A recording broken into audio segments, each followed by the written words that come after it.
China. Y luego, en nuestro segundo bloque, vamos a hablar sobre la seguridad ciudadana en un distrito importante de Lima, en San Luis. Su alcalde nos va a acompañar esta noche para conocer cómo se encuentra la situación en esa zona de Lima. Esto y mucho más luego de los titulares.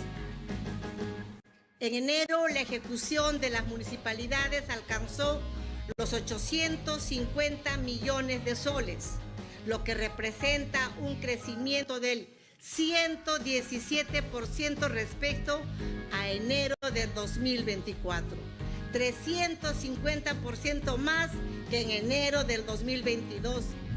A nivel de las entidades, hay prácticamente un 90% de entidades que ya tienen un cuadro de puestos con informe favorable de servir, ¿no?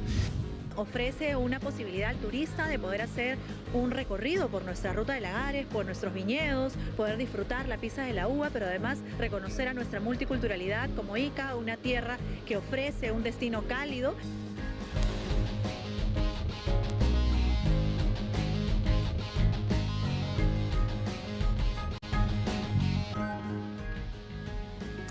Bueno, la noticia del último fin de semana ha estado, digamos, generándose en los Estados Unidos. Nuevamente, el presidente Donald Trump anuncia acciones, esta vez en materia económica respecto a políticas arancelarias.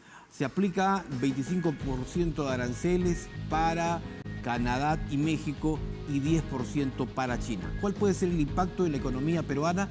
Vamos a conversar sobre esto y otros temas con Alonso Macedo, economista del IPE, Instituto Peruano de Economía. Alonso, buenas noches. Buenas noches, Ricardo. Bueno, sin duda que esta ha sido la jornada que ha caracterizado las últimas horas. Desde Canadá hay algunas versiones ya de que se aplicaría esto en próximos días, desde México también. ¿Cuál es el impacto que va a tener esto en la economía? A ver, entonces, esta política comercial del presidente Trump, que es más restrictiva al comercio, va a chocar a los países que tengan a Estados Unidos como socio comercial más grande. Para Perú, Estados Unidos es el segundo socio comercial más grande. Ellos concentran el 13% casi de nuestras exportaciones. Entonces, cualquier medida que mueva el comercio internacional con este país va a tener bastantes repercusiones en la economía peruana. ¿Sí? Nosotros exportamos alrededor de 9.200 millones de dólares a Estados Unidos. Principalmente son productos relacionados a la agricultura. ¿Sí? Somos el mayor proveedor de uvas y de arándanos en ese mercado. Claro, se trata de productos agroexportadores, ¿no? Exacto. Ese es, digamos, el 40%. 20% son productos mineros, cobre, oro, molibdeno, estaño. Y ya el resto, digamos, son productos de sectores más específicos, químicos, prendas de vestir. Si te das cuenta, ninguno de estos productos son productos manufactureros, por así decirlo. Y mucha de la conversación en Estados Unidos está alrededor de estos productos manufactureros que importa Estados Unidos. Se preguntan por qué no lo podemos hacer nosotros, ¿no? Y de ahí vienen los aranceles que le buscan imponer a México, a Canadá y a China, ¿no? Que son países que al final de los que Estados Unidos les compra productos relacionados a la manufactura. Pero, a ver, Perú sí tiene una relación importante con China, que también es importante socio comercial, el número 1. Claro, y diría que ahí está el principal riesgo, ¿no?, de la imposición de aranceles. Justo hoy, el presidente Donald Trump ha hablado con la presidenta de México y el primer ministro de Canadá. Así es. Y han pospuesto por un mes la imposición de aranceles, pero la de China no, y va a entrar en vigencia a partir de mañana, ¿no? Este 10% de aranceles a China, si es que golpea el crecimiento chino, sobre todo el crecimiento de la manufactura china, que es la que importa cobre de nuestro país, entonces ahí sí vamos a ver golpeados, ¿no? El cobre es el principal producto de exportación nuestro y sobre todo el principal producto de exportación con China. O sea, ¿el impacto podría ser que China frene comprar los productos a países como Perú? Por supuesto, sí. Si su Lo que llaman los economistas una retracción. Ajá, sí. Si se ve golpeada su producción manufacturera con estos aranceles, que es lo más probable, claro, ¿no? Y una desaceleración de China nos golpea bastante por este camino. Entonces, tal vez no es un efecto directo, no es como que nos pusieran un arancel a nosotros, pero nos golpea indirectamente. Claro. Ahora, el hecho de que tengamos nosotros un megapuerto como el de Chancay, que es manejado por una empresa estatal china, ¿Qué impacto va a tener también ello? Bueno, Estados Unidos, según lo que se ha visto en las últimas semanas, lo que está haciendo es empezar, digamos, por los países que están cerca, ¿no? Han habido tensiones respecto a una posible adquisición de Estados Unidos de Groenlandia, ¿no? Que está al norte. Han habido tensiones en el Canal de Panamá para lograr que las empresas, que el gobierno de Panamá cancele algunos contratos con empresas chinas. Entonces, ahí está la pregunta del puerto de Chancay, ¿no? Que tiene una gran influencia china. Tenemos inversiones chinas portuarias, como es en el puerto, como también tenemos infraestructura eléctrica, ¿no? Y ahí es un punto que podría armar tensión en el futuro, ¿sí? Porque Estados Unidos lo que está buscando es que en estos países que están cerca dentro de su esfera de influencia, por así decirlo, se retire la influencia china y la influencia sea principalmente americana, estadounidense. A ver, digamos, ¿podría recibir menos contenedores el megapuerto de Chancay? Es difícil saber exactamente, ya que no ha habido, digamos, una amenaza directa, ¿no? A lo más, un asesor de Trump es el que ha dicho que deberían ponerle aranceles a los productos que ingresen por Chancay, pero no es algo concreto, ¿no? Es algo que se ha dicho y que no se ha materializado. Entonces, la verdad es que no tenemos idea de qué forma puede tomar ese riesgo, ¿no? Pero pongamos, por ejemplo, el caso de Colombia, ¿no? El caso de Colombia, que fue amenazado con un arancel de 25% a su comercio con Estados Unidos por desacuerdo respecto de la recepción de migrantes, ¿no?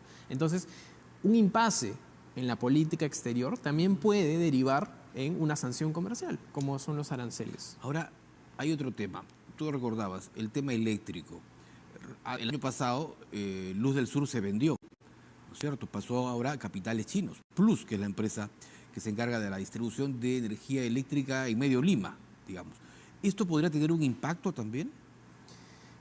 Bueno, la verdad es que somos una economía pequeña, ¿no? Incluso para términos de Estados Unidos, pero tal vez lo que se ve con cierto recelo es la creciente influencia de capitales chinos en la economía peruana, ¿no? Y tal vez esto puede ser un punto de tensión, un punto de riesgo, ¿no? Precisamente por esta política de ir limpiando la esfera de influencia cercana. Claro, Trump no quiere nada chino cerca a él, ¿no? Sí, y lo ha demostrado, ¿no? En sus países vecinos, por ejemplo, sobre todo en México, ¿no? Hay también bastante relación comercial cercana con China, ¿no? Exportan, importan, ¿no? Porque México también se ve como una entrada para productos del exterior hacia Estados Unidos, ¿no? Se ve como un destino atractivo para la manufactura, ¿no? Se produce mucho ahí pensando en enviar a Estados Unidos. Ahora no se ve muy fácil una conversación entre Washington y Pekín, o sea, es difícil que se puedan conversar las autoridades, pero vamos a esperar.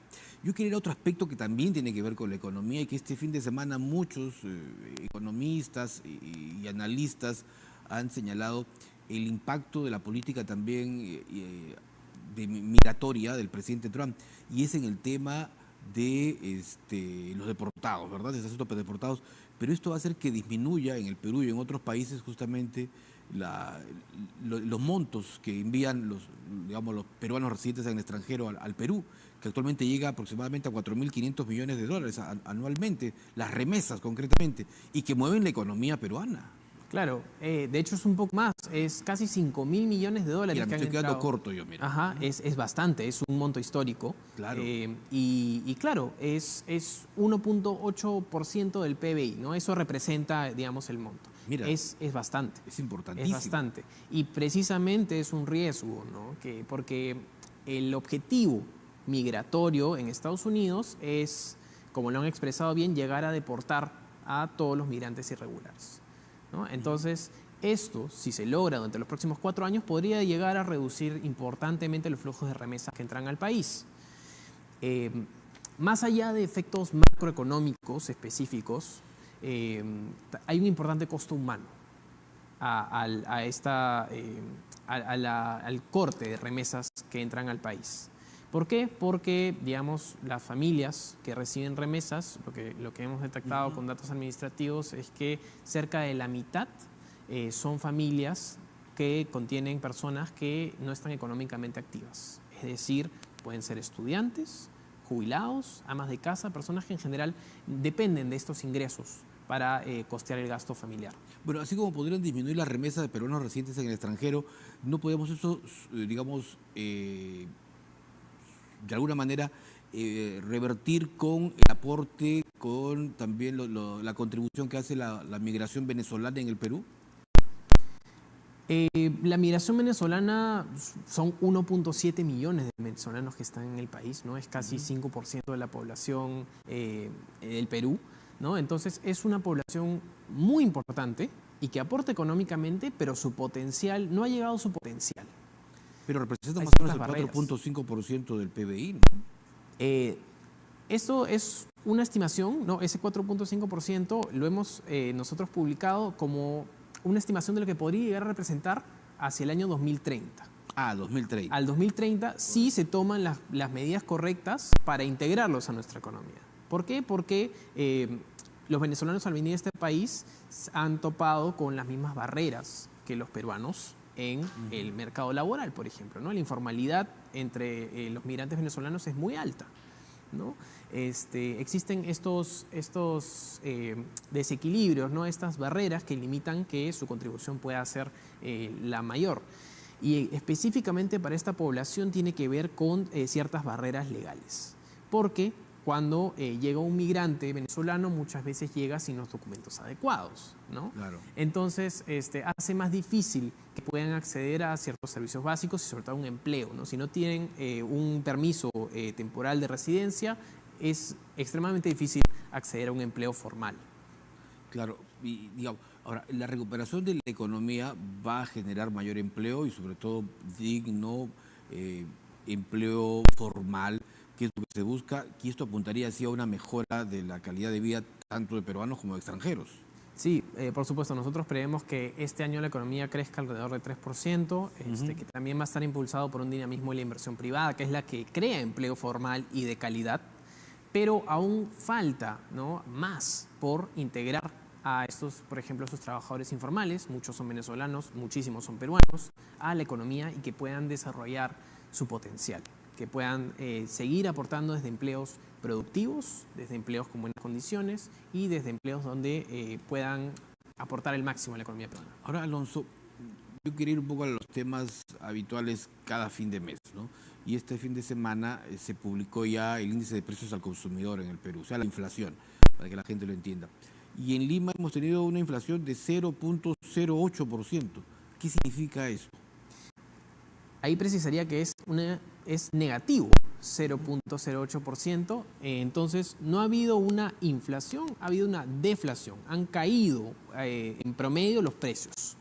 Esto ha sorprendido un poco. Quizás el precio del pollo, me parece, sea el más gravitante, porque es lo que se ha visto más en los reportes de nuestros compañeros aquí en TV Perú, que era que a diferencia de diciembre, en enero los precios del pollo ha sido el que más se ha reflejado en la canasta familiar. Claro, y precisamente son dos, digamos, grandes rubros los que han impulsado los precios hacia abajo: transportes y alimentos. Por el lado de alimentos, ¿no?, los precios de alimentos en promedio cayeron 0.3%, impulsados por el precio del pollo, ¿no? El precio del pollo en promedio cayó 10% respecto de lo que era el año anterior, ¿no? Si tiene una mayor oferta de pollos, ha hecho que los precios se moderen hacia abajo respecto de lo que era el año anterior. Por el lado de transportes también, eso ha sorprendido. Las tarifas aéreas en promedio son más baratas de lo que eran el año pasado. Eso tiene que ver con una normalización, porque enero siempre es, digamos, un mes donde hay mucha actividad, donde todavía hay cierto movimiento por la festividad de Año Nuevo, ¿no? El regreso, los viajes interprovinciales. Entonces, el año pasado hubo un pico bastante importante, ¿no?, que elevó los precios. Claro. Este año se ha normalizado a lo que era antes, ¿no? Entonces, por eso se ha habido una reducción ligera en el nivel de precios. Ahora, ¿es bueno o es malo la deflación?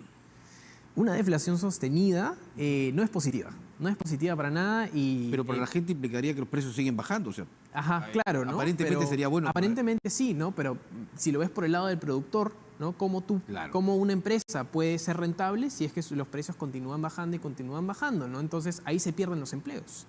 Eso es lo que se llama en economía una espiral deflacionaria, ¿no? Claro. Se comienza... Bajan los ingresos. Y eso es con lo que está luchando China ahorita, en este momento. Pero no esperamos, digamos, un cambio de tendencia. Lo que ha sido es, como te comento, una normalización respecto a un enero en donde los precios han estado relativamente más elevados, pero lo que sí esperamos es que la inflación se mantenga dentro del rango de 1 a 3% anual, que es el rango que establece el Banco Central de Reserva, ¿no? Si lo vemos hacia los últimos 12 meses, ¿no? La inflación en Perú está en 1.8%, ¿no? Respecto de hace un año. Correcto. Esto está dentro del rango y esperamos que se mantenga así porque en general la inflación ya está bajo control. El tipo de cambio también se mantiene, ¿no? Está estable. Sí, está relativamente estable, tenemos una moneda estable. En general, sí, está alrededor de 3.8, ¿no? Que es, digamos, un nivel relativamente elevado. El dólar está muy fuerte a nivel internacional, precisamente como resultado de estas políticas, ¿no? Que sigue el presidente Trump y como resultado de las tasas de interés elevadas en Estados Unidos, que está todavía tratando de combatir su inflación terca. Perfecto. Alonso Macedo, muchísimas gracias por haber venido Muchas esta gracias. noche, por habernos explicado en detalle cada uno de estos puntos de vista. Muy gentil. Un gusto. Alonso Macedo, economista del IPE, Instituto Peruano de Economía, estuvo con nosotros. Vamos a hacer una pausa y al retorno hablaremos sobre San Luis.